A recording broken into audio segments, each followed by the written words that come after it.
Hello guys. So I'm back after quite a long pause, and there are some changes. As you may notice, the first changes, we moved to a new apartment, so this kitchen is kind of different. This is why the first video will be how to make a perfect coffee cup.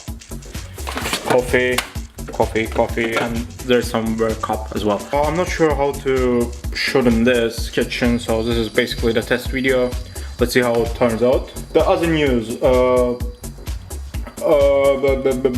there are basically no other news, that's it. So let's start. We of course need coffee. I'm gonna use this coffee because it's really good, it's really strong, it kicks you in the balls. Of course you can use ground coffee, you can use beans as I'm doing currently, but for a perfect cup of coffee you should never use this dissolving Nescafe stuff. Well, that's awful actually. That will never help you with your sleep.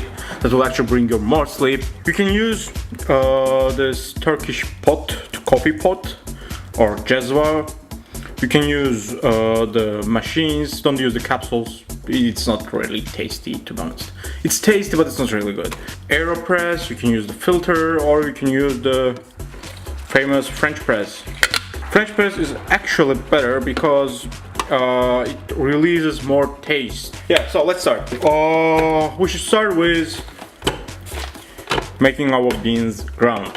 For turning beans into ground coffee, you can use this hand grinders, hand mills. You can use some proper shit. If you don't have that, as I do, you can use basic food processor or just even hand blender. So let's go. It says not this side. It says brewing radio. Use 2.5 tablespoons per 6 ounces. Adjust accordingly. Blah blah blah. Tablespoon. Blah, blah, blah. Tablespoon. Blah, blah, blah. So tablespoon 2.5. But we're gonna use it for slightly more than 1 cup. So I'm gonna show you one more thing as well, and let's make it around 5, 6. Let's go. 7 for good luck. So yeah, let's ground our beans. In order to make nice coffee, you should make them really small, like really fine grounding. How does this shit close?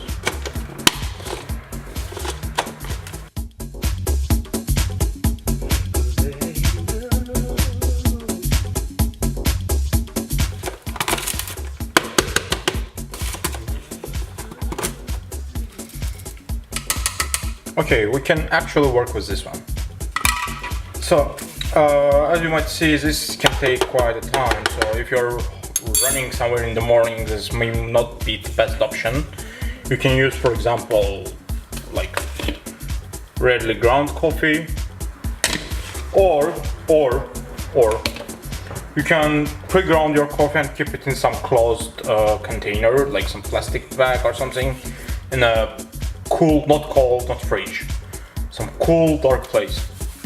So yeah, let's start with this one. For a good cup of coffee, we're gonna need for this amount. This is basically around 6 ounces, or speaking in more metric language, around 250 milliliters, around like that. So what else we're gonna need? We're gonna need the kettle with hot water, basically boiling. Let's just boil it again. And our boiling water is ready. What else we're gonna need is, we're gonna need some kind of timer. And I learned this method from some hipster video on YouTube. That was the video of some pretty much hipster cafe, and the barista, the guy with strange mustache and even stranger haircut, was showing this method. So Shout out to the hipster guy. Let's see, we're gonna need around 3 now teaspoons of coffee. And now you should load the glass, the container, with like around a third. So basically this amount. That's enough. That's really enough for now. Mix it a little. I said mix it a little, yeah. Oh, you should already feel the smell of coffee. And you close it for now. And put a timer for 1.5 minutes. 1.5 minutes. I'm not sure if you see. Yes, you see. Okay, let's wait, and while this time goes, let's listen to some music. The name of the track is somewhere here. We pause at 1.5 minutes. We actually can reset it. And now we fill our French press, teapot, whatever you call it, to the max. Yes, this is good. Stir it a little more again. Just a little. This is enough. Close it again. And now we wait for 3 more minutes and let's listen to the music. Let's go.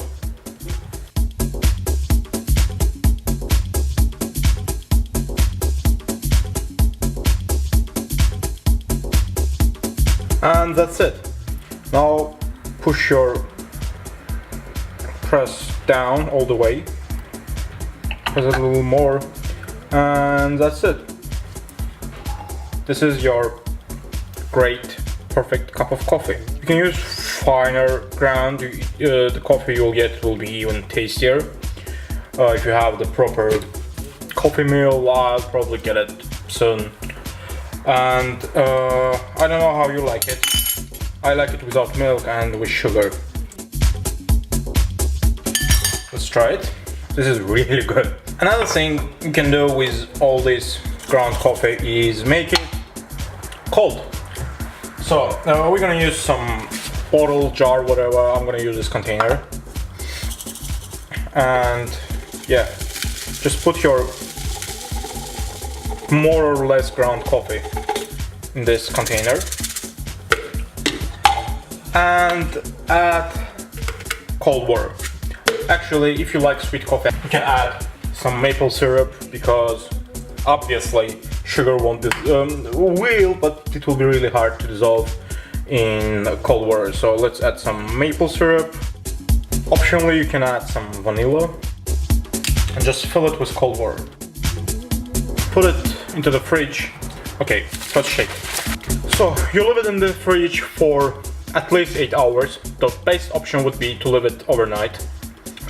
And what you do in the morning, you just use filter, like coffee filter, or you can use just simple, the stiff filter. And guess what? You filter your coffee and you have the perfect cup of nice cold brew coffee.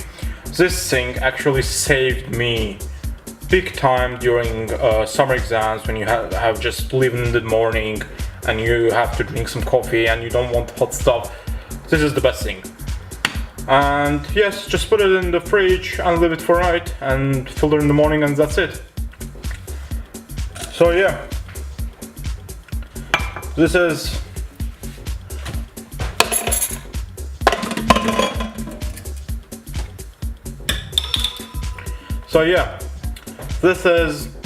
the first episode of a long pause, my return, let's say. I'll try to do the videos as often as possible. So let's see, and see you later.